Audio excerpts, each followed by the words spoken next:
Hola, amigos. It's the NRW. Nerds rule the world. I am Kuya P. Today, I'm so delighted to have an amazing comics creator come through. He had another great book recently with Oni Press. Let me show love. I always try to have that in there. I started off without getting it, have my notes together. A quick and easy guide to coming out, which was so special to I know my LGBTQI plus friends. And so when I saw that this was coming and I read the breakdown, I had to have Ravi on to talk about it. So shout out to my pals at Oni Press. In November, we're gonna have Heaven, West Virginia, the next project from Ravi Teixeira. And as you see, he's on the screen. I'm gonna shoot out some air horns. You don't hear it right now, Ravi. I don't want to deafen you, but I like to celebrate my fellow creatives because I know personally how hard it is to get the work out there, to get it known, but also just the passion that we put into it, our soul that we release to the world with that work. And so I thank you for the journey and you sharing a piece of you with us. Yeah, absolutely. I'm excited to be here. So, Heaven, West Virginia. Let's talk on how this kind of evolved and came to be when the apple hits you on the top of your head to make you put fingers to keyboard or pen to pad. What was the start of Heaven, West Virginia? Yeah, so Heaven, West Virginia has actually been through a lot of changes as I've focused on the project and kind of evolved it. It started as a very wholesome piece, which is cool. No shade to wholesome pieces, of course. But as I was making it and as I was drafting it up, I was like, this is not speaking to me. Heaven, West Virginia is a story that is intrinsically about grief. It's about my main character, Lamont, who is sort of a city guy at heart, very close to his dad, but his dad is kind of a bad person, sort of an angry man, sort of a uncomfortable person to be around for a son. And when his dad passes, Lamont kind of loses it a little, right? If anyone's ever, experienced the grief of losing a parent who is not a particularly good person, you kind of lose your mind a little bit. And so Lamont moves to West Virginia, to Heaven, West Virginia, to kind of leave the city life and his former relationship with his father behind. So it's all about sort of his journey and the natural world kind of helping him through that. Wow. With that being said, that's definitely going to connect. I know there's certain things I've been dealing with in my life, Yeah. but I'm sure everybody will find a personal connection to that. But so with that being said, with writing something that probably, I don't know, how, what you took from your own personal journey of life, Yeah, yeah. how long did it take to write? And, when you're pouring yourself out, and did you hit any blocks along the way that for our fellow creatives, what you did Yeah. to overcome those blocks when you're finding out, the path of the book?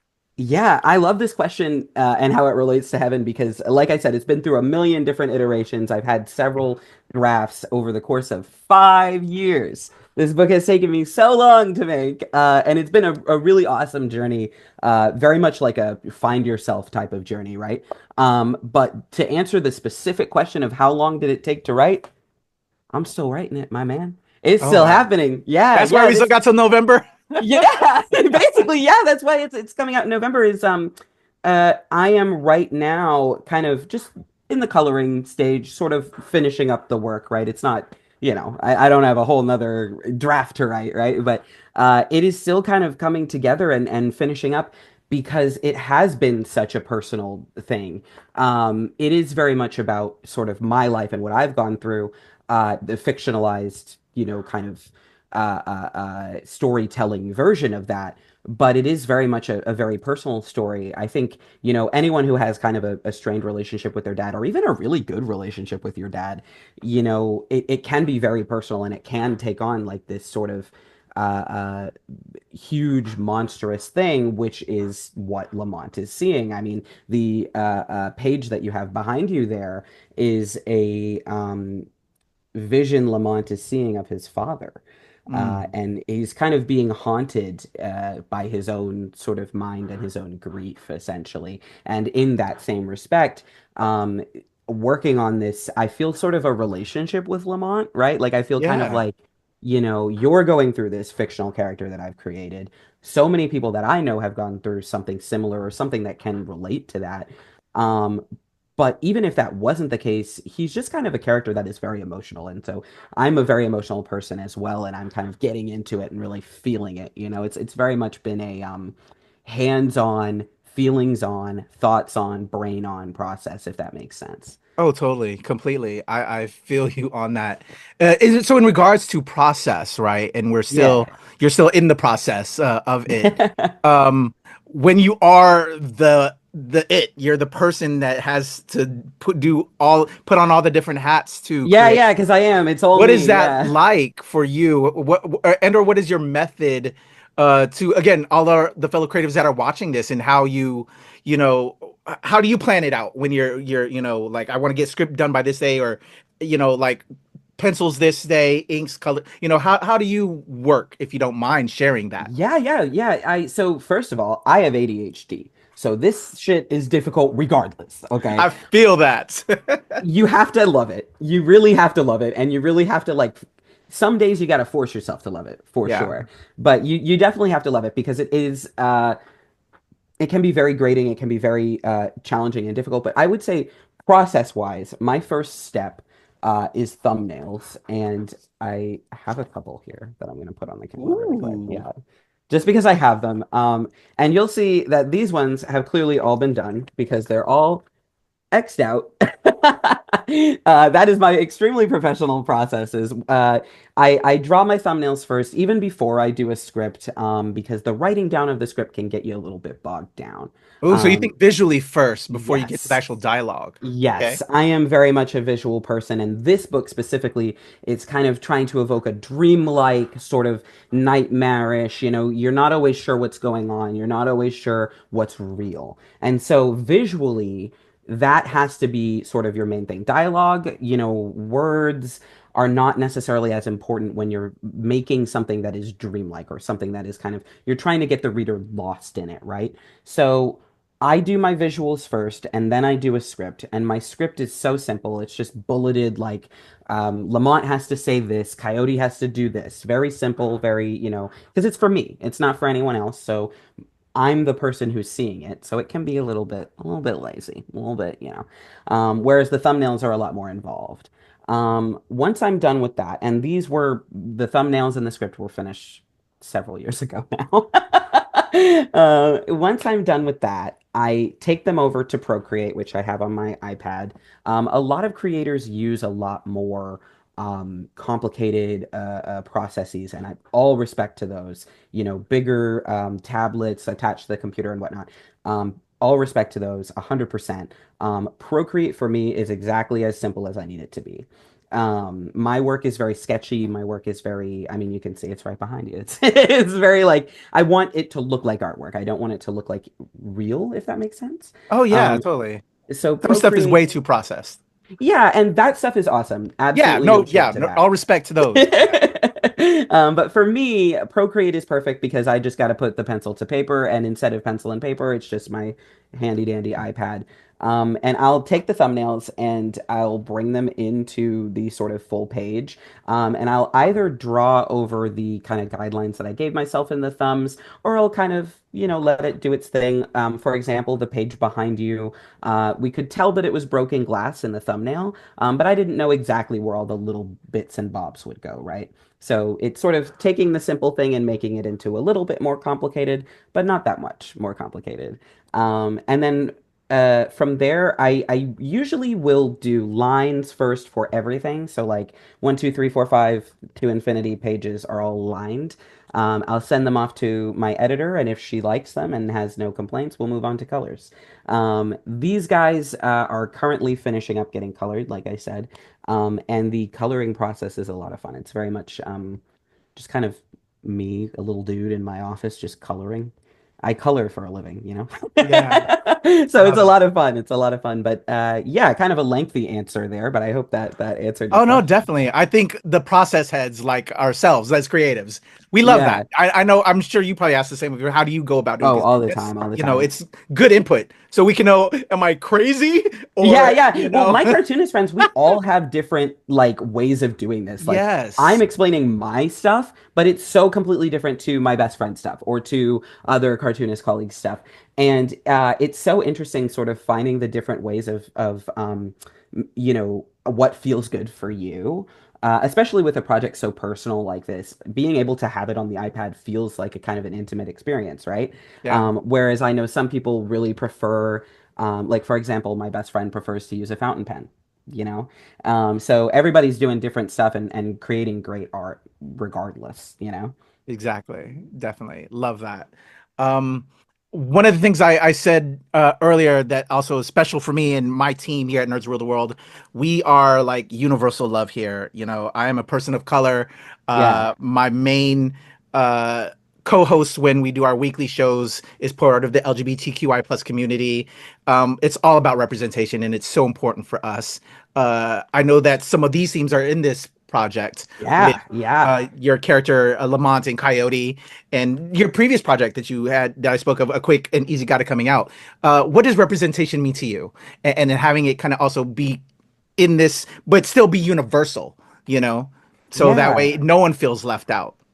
Yeah, well, so pretty much everybody in this book is a person of color, just for starters. We have sort of three main characters plus Lamont's dad, let's say. Lamont he's meant to be mixed. I mix black and white, but also kind of ambiguous, right? Coyote is intended to be native and white. And then Lamont's aunt LaToya is a black woman. I am Cape Verdean, so I'm kind of putting a bunch of Cape Verdeanisms into this, right? Because there's not that many of us, and people don't really know what Cape Verdeanisms even really are. So I'm kind of putting that out into the world as Yeah. much as I can. But also, I think, you know, right now, a lot of my work is aimed at young people. This, of course, is a book for adults, but a lot of my work is aimed at young people. And being in the comics community and making work for teens and kids is representation is everywhere. They're bringing a ton of people in to make stuff for little black kids or little queer kids or et cetera, et cetera. And that's fantastic and awesome. But I feel like, at least in my experience, we're not seeing that as much in adult comics. Maybe it's because representation can matter more to children. Seeing yourself in something certainly matters more to a child than it would to an adult. But especially in the horror world, we're seeing some really, really great stuff, some queer stuff, some art of color and whatnot, but it's not so much. And I wanted to kind of put my hat into the ring, as it were, and kind of contribute to there being more representation. Obviously, seeing myself on the page and seeing who I am and what I do and what my community does and what my people do on the page is awesome. But specifically, the thing that matters the most to me is seeing people of color and queer people and whatever suffer not because of those components, right? Like when we see a story about, for example, a black man suffering, it's because he's black. He doesn't get to have a life or feelings or anything outside of that. But when, like, the reality is, people suffer for all kinds of reasons. People can suffer for any reason, and it doesn't have to be this black trauma story, or it doesn't have to be this queer trauma story. This character is going through trauma because he's mixed and because he's a person of color, but that's not what's scary, you know? Right. Like, yeah, we're gonna struggle because we're people of color. Like, I struggle because I'm Cape Verdean. I struggle because I'm trans. I struggle because I'm queer. But that is maybe the least interesting thing about me. You know what I mean? Oh Like, yeah. my life is so much more meaningful than just that. It is part of it. And I'm not saying that, that shouldn't be a big part of it. And it is a big part of Lamont's life. But that's not the only reason why he has problems. He's also got problems because he's got this serious trauma. And I would like to see horror stories like this and scary stories and weird stories and gross stories about people of color, about queer people, because, like, the suffering that we go through is real, and it doesn't necessarily have to be this huge, like, emancipation story, right? Like, it can be just a story about a person struggling and also they're black Hell and yeah. also they're queer, if that makes any sense. Completely. And I want to just thank you uh, for giving this to my community, our communities, because we're I'm sure for mutually that we want to get past the days where it's just because I'm Filipino by the way, Yeah. that it just that I just don't get hired because I'm Filipino and we want to have a Filipino project out there. I want to get hired because that's an aspect that I'm very proud of. But Yeah, also, you want to exactly. hear my Exactly. voice within that arena, whatever it may be. And Yes. so, Yes. I Lamont's thank you blackness, for that. Coyote's nativeness is important to who they are, but it's not all they are. You worded that exactly perfectly. Beautiful. But so with that being said, so thank you for that. But thank you for what you're doing with this material. Because Yeah, I again, mean, like we all know, representation is so important. When we see this, it just it helps. And right now, let me just tell you, you're living in Canada, which I am like this close into doing right now. Because I think we're living in the apocalypse. It is so now more important than ever for amazing folks like yourself to do this work, to lead with this work, to help create that change and inspire the change going forward. So bravo to you, Ravi, and thank you so much for this project. yeah, yeah, thank you for saying that. I mean, this is really the only reason I make comic books. I am skilled at art. Okay, it's from years and years of working at it.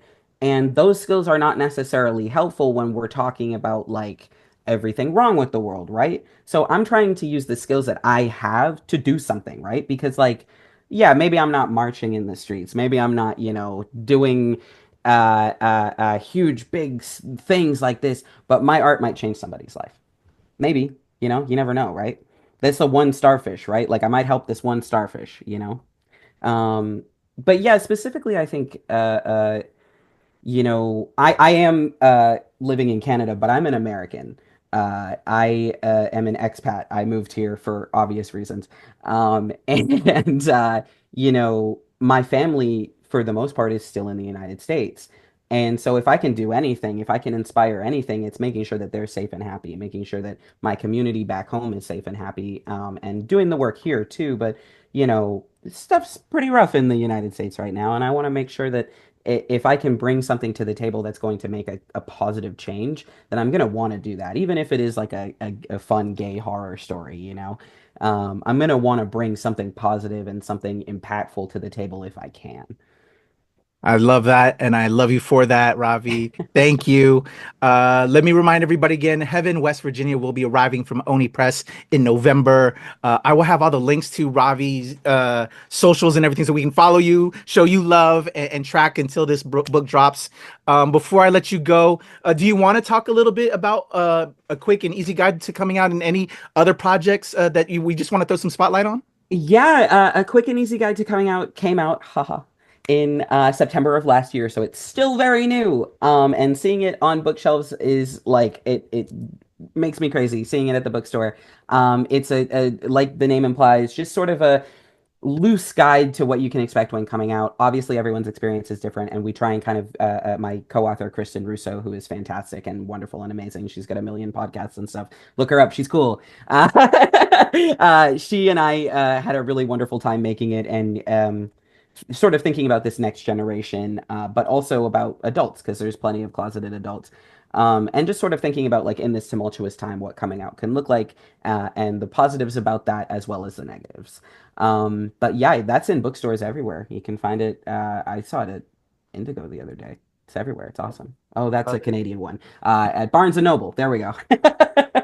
Definitely. Any convention tour appearances the show Yeah, circuit? yeah.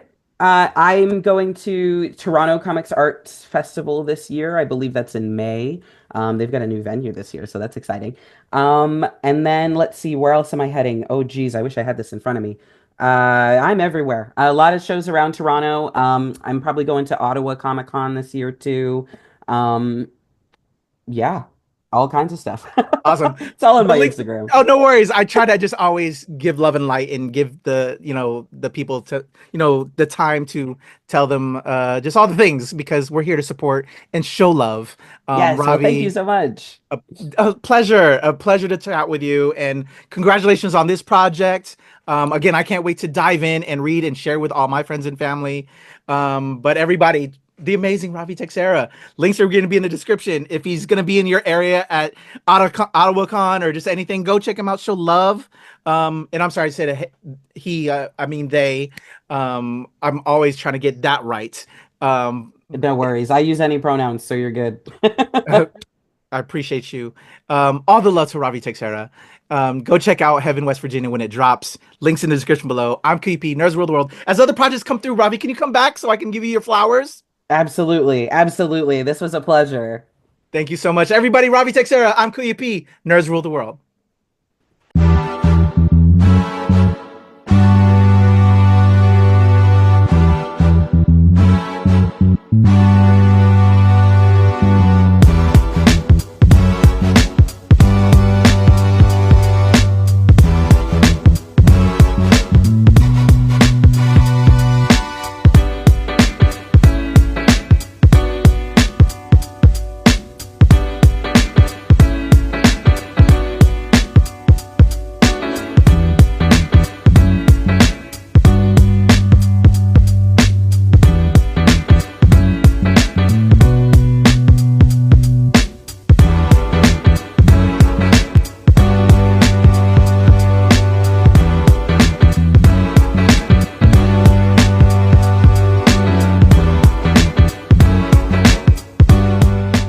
Nerds rule the world.